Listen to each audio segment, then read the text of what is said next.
ሰላም ሰላም የተወደዳችሁና የተከበራችሁ የቲቸር በላይ ዩቲዩብ ቤተሰቦች እንዴት ናችሁ? ሰላማችሁ በያላችሁበት ይብዛ። ባለፈው ሳምንት 7 ተከታታይ ቪዲዮ ሰርቼላችኋለሁኝ። ፊደላትን የእንግሊዝኛ ሆያትን ከአማርኛ ሆያት ጋር በማጣመር ቅርጻቸውን አሳያቻችኋለሁ። እንደ አብነት ምሳሌም እየሰጠው ሰርቻለሁኝ። ዛሬ ትኩረት የምናደርገው በቃላት ላይ ነው። ቃላትን በቀላሉ እንዴት ማንበብ እንችላለን የሚለውን አሳያችኋለሁኝ። እናንተ ላይክ፣ ሸር እና ሰብስክራይብ በማድረግ ትብብራችሁ ከኔ ጋር ይሁን። ተከታተሉኝ። አሁን ማስተምራችሁ በሁለት ኮንሶናንቶች መካከል አንድ ቫውል ሲመጣ ምን አይነት ባህሪ ያለው የሚለውን ላሳያችሁ። አሁን ኤች ሃት ይላል። ይሄ ሃት የሚለው ቃል ኤች ኮንሶናንት ናት፣ ኤ ቫውል ናት፣ ቲ ኮንሶናንት ናት። አሁን ኤ መሀል ላይ ከመጣች አ የሚል ድምፅ ነው ያለው። ሃት ሃት ሃት ባርኔጣ ማለት ነው። ስለዚህ በሁለት ኮንሶናንቶች መካከል ኤ መሀል ላይ ከመጣች አ የሚል ድምፅ አለው ማለት ነው። ሃት ሃት ባርኔጣ ማለት ነው። እሺ ራት ራት ራት አሁንም አርና ቲ ኮንሶናንት ናቸው። በሁለቱ መካከል የመጣች ኤ ናት። ራት ራት አይጥ ማለት ነው። እሺ የሚቀጥለው ቃል ሳድ ሳድ ሳድ ኤስ እና ዲ ኮንሶናንት ናቸው። ኤ ቫውል ናት። መሀል ላይ አ የሚል ድምፅ አለው። ሳድ ሀዘን ማለት ነው። ማን ቀጥሎ ማን ኤም እና ኤን ኮንሶናንት ናቸው። መሀሏ ላይ የመጣችዋ ኤ ቫውል ናት። ማን ማን ሰው ማለት ነው። እሺ ሌላ ደግሞ አሁንም ኮንሶናንት ቫውል ሆኖ ከመጣ አይ የሚል ድምፅ እናገኛለን ማለት ነው። ኮንሶናንት ቫውል ኮንሶናንት ሆኖ ሲመጣ አይ የሚል ድምፅ እናገኛለን። ላይፍ ላይፍ ላይፍ ስንል ኤል ኮንሶናንት ናት፣ አይ ቫውል ናት፣ ኤፍ ኮንሶናንት ናት፣ ኢ ቫውል ናት። ስለዚህ ላይፍ ላይፍ አይ የሚል ድምፅ መሀል ላይ ያለ ላይፍ ህይወት ማለት ነው። እሺ ቀጥለን ታይም ታይም ታይም ልክ ተመሳሳይ ድምፀት ነው ያለው። አይ የሚል ድምፅ ነው ያለው። ታይም ሰዓት ማለት ነው፣ ወይም ጊዜ ማለት ነው። ናይስ ናይስ ናይስ ናይስ ስንልም ኮንሶናንት ቫውል ሆኖ ነው የመጣልን። ስለዚህ ናይስ ስንል ጥሩ፣ ያማረ፣ የተዋበ ማለት ነው። ኦኬ ቀጥለ የምናገኘው ሳይት ሳይት ሳይት ሳይት ማለት ቦታ ማለት ነው። የስራ ቦታ ወይም አድራሻ ማለት ነው። እሺ አሁን ደግሞ ቀጥሎ የምናገኘው ቃል ኮንሶናንት ቫውል ኮንሶናንት ሲሆን ነው። ኤች ኮንሶናንት ናት፣ ኢ ቫውል ናት፣ ኤን ኮንሶናንት ናት።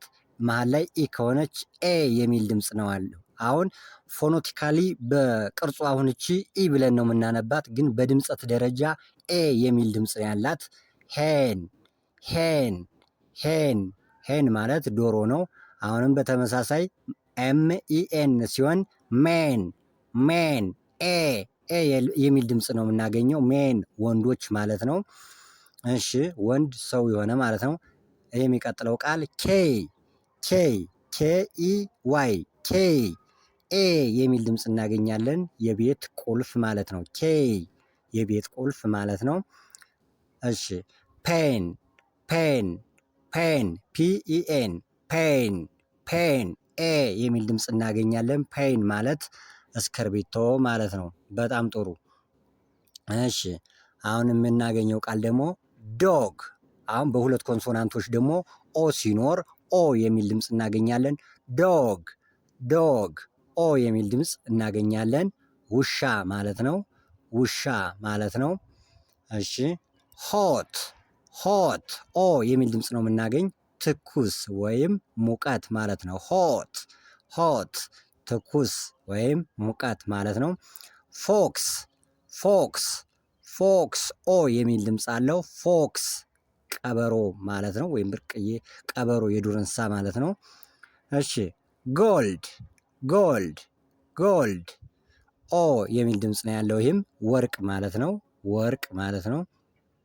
እሺ ቡክ አሁን ደግሞ መሀል ላይ ዳብል ኦ ሲሆን ወይም ኦ መሀል ላይ በሁለት ኮንሶናንቶች መካከል ላይ ሁለት ኦ ነው ያለ። ስለዚህ በዚህ ሰዓት ኡ የሚል ድምፅ ነው ያለው። ኡ መሃል ላይ ረጅም ድምፅ ኡ የሚል የሚሳብ የሚጎተት ድምፅ እናገኛለን። አብረን እናንብበው። ቡክ ቡክ ቡክ መጽሐፍ ማለት ነው። መጽሐፍ ወይም የተማሪ መማሪያ መጽሐፍ ማለት ነው። ሙን ሙን ሙን ሙን አሁንም ተመሳሳይ ነው። ሙን ስንል ጨረቃ ማለት ነው። ጨረቃ።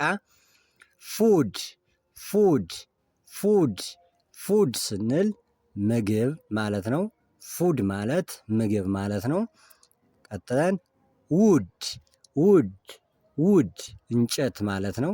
እንጨት እንጨት። ስለዚህ ሁለት ተከታታይ ኦ መሃል ላይ ስናገኝ ልክ እንደዚህ ረጅም ድምፅ ነው የምናገኘው። ኡ የሚል ድምፅ ነው የምናገኝ።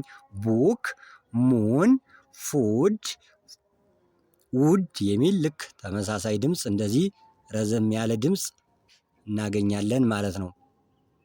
እሺ ቀጥለን ደግሞ በሁለት ኮንሶናንት መካከል ላይ በሁለት ኮንሶናንት መካከል ዩን ስናገኛት ዩ ስትመጣ አ የሚል ድምፅ እናገኛለን ማለት ነው።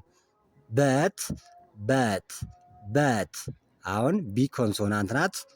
ቢ ኮንሶናንት ናት። ቲ ኮንሶናንት ናት። ማን ላይ የመጣችዋ ዩ ናት። አ የሚል ድምፅ እናገኛለን። በት በት ግን ወይም ነገር ግን ማለት ነው። እሺ የሚቀጥለው ጋር ቃል ፈን ፈን ፈን ፈን ማለት ጨዋታ ወይም ቀልድ ማለት ነው። ሰን ሰን ሰን ሰን ሰን ማለት ፀሐይ ማለት ነው። እሺ የሚቀጥለው ቃል ውድ ውድ ውድ ውድ ወይም የታመመ ጤና የሌለው እብድ ማለት ነው። ስለተከታተላችሁኝ አመሰግናለሁ። መልካም ቀን